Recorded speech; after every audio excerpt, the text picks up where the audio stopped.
Bonjour tout le monde!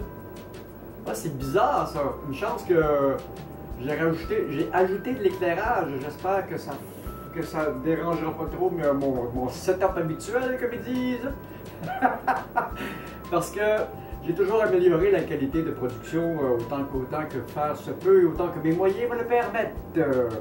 Pour la cuisine, je vais encore améliorer l'éclairage. J'ai probablement d'autres objectifs à acheter avec ma DSLR. Et en tout cas, on va améliorer ça. Mais vous avez vu, si vous allez voir la vidéo, n'allez pas voir ça. Elle s'appelle comme ça, la vidéo. Vous allez voir un petit peu l'évolution que j'ai au cours des années.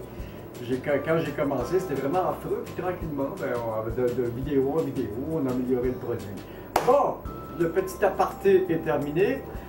Maintenant, ce qui nous intéresse aujourd'hui, c'est de la cuisine.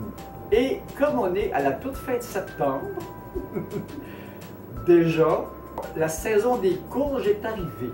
Donc, on va pendant les prochaines vidéos se cuisiner quelques courges.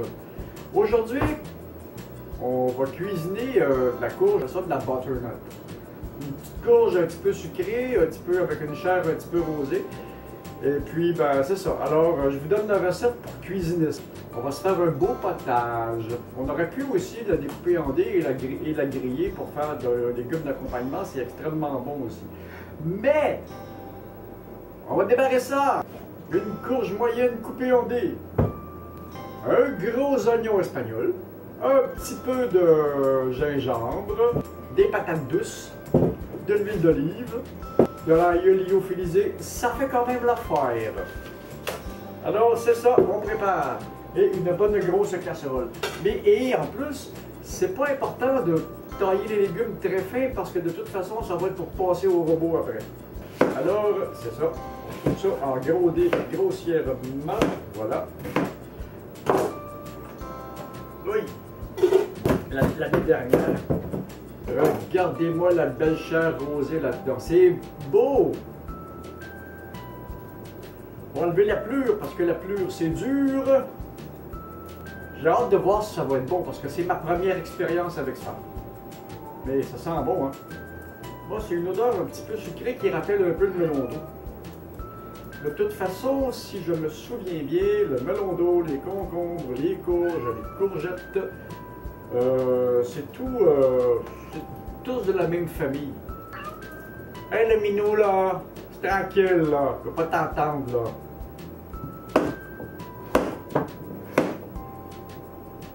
J'avais cuisiné beaucoup avec de la citrouille.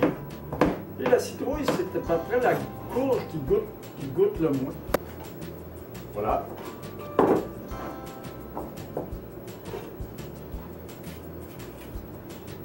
Et les patates douces ont à peu près la même couleur de chair que la courge. J'ai hâte de voir ça, ce beau potage orange là.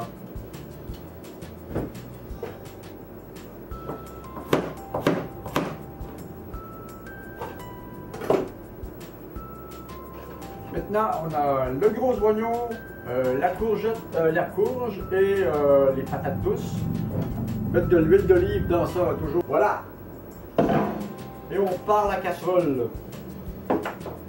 Maintenant, on va préparer, pour garder l'ail pas loin, on va préparer un petit peu de gingembre. Ah, ça sent bon le gingembre frais, c'est effrayant. Ça, c'est un des beaux ingrédients de la cuisine orientale. Ce que je disais, si on prend le gingembre séché, on a une espèce de goût terreux qui me fatigue un peu. Si on prend du frais, on a le piquant et un super goût là. C'est frais au goût. L'idée c'est juste de caraméliser ça un petit peu. On va hacher le gingembre.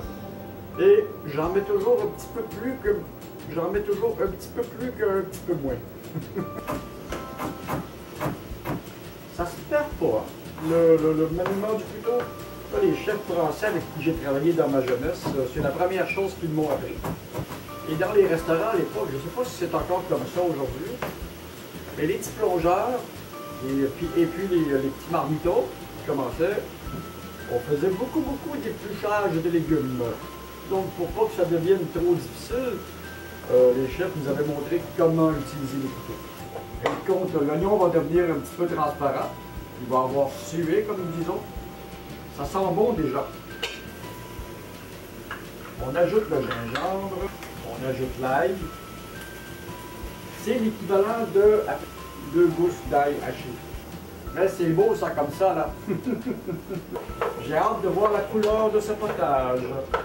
Et en plus, ça va être mon dîner parce que je n'ai pas dîné encore. Maintenant, les 4 tasses de bouillon de légumes. Voilà. Je n'avais pas tout à fait 4 tasses, on va rajouter un petit peu d'eau, ça va faire pareil. On active le feu. Et maintenant, nous allons nous revoir dans une trentaine de minutes, quand la soupe sera cuite. J'ai hâte, j'ai faim là. Bon, la mixture est prête. Maintenant, il faut que je décide de... J'avais pensé le faire peut-être au petit robot à main comme ça. Mais j'aime mieux le mélangeur là. Et je suis capable d'aller chercher des textures un peu plus crémeuses avec ça parce que c'est supérieur un peu comme technique là. Ok, on va... Oh! Faut jamais que j'oublie de resserrer la base. Parce que quand je le nettoie toujours, parce que ça c'est le genre d'article que l'on nettoie en finissant le travail. Je le remonte mais je ne serre pas la base pour ne pas abîmer le joint. C'est du caoutchouc et à la longue il va s'écraser. Donc je ne serre la base que quand je l'utilise. Bon, on va essayer ça. Hey, ça sent bon, là, vous n'avez pas idée. Vous allez devoir absolument essayer cela. Mettez un peu de liquide pour passer la patate. Voilà. S'il est branché, naturellement.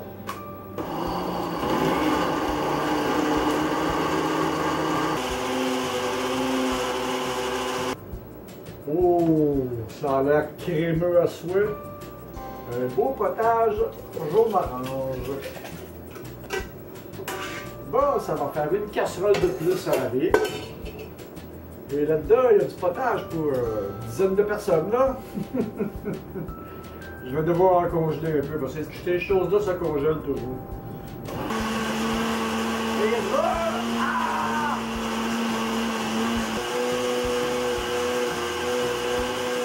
Et Et si jamais le mélangeur ne veut pas faire le travail parce qu'il n'y a pas assez de liquide, rajoutez juste un petit peu d'eau pour permettre à la mixture d'avoir juste la bonne texture pour que le mélangeur puisse faire le travail. Ce que ça a l'air bon, ce que ça a l'air bon, ce que ça a l'air bon. On va goûter à ça. Alors regardez-moi la couleur de ça. C'est assez...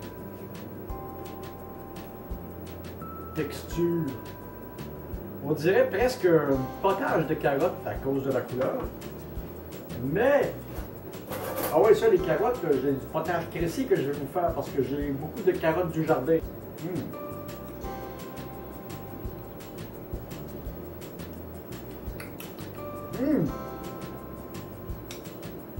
C'est bon, ça. Ça fait longtemps que j'ai pas mangé un bon potage de même. Je vous incite à essayer ça, c'est effrayant comment c'est bon. Alors, comme je dis toujours, c'était ça la petite vidéo pour aujourd'hui. C'est une petite recette de courges.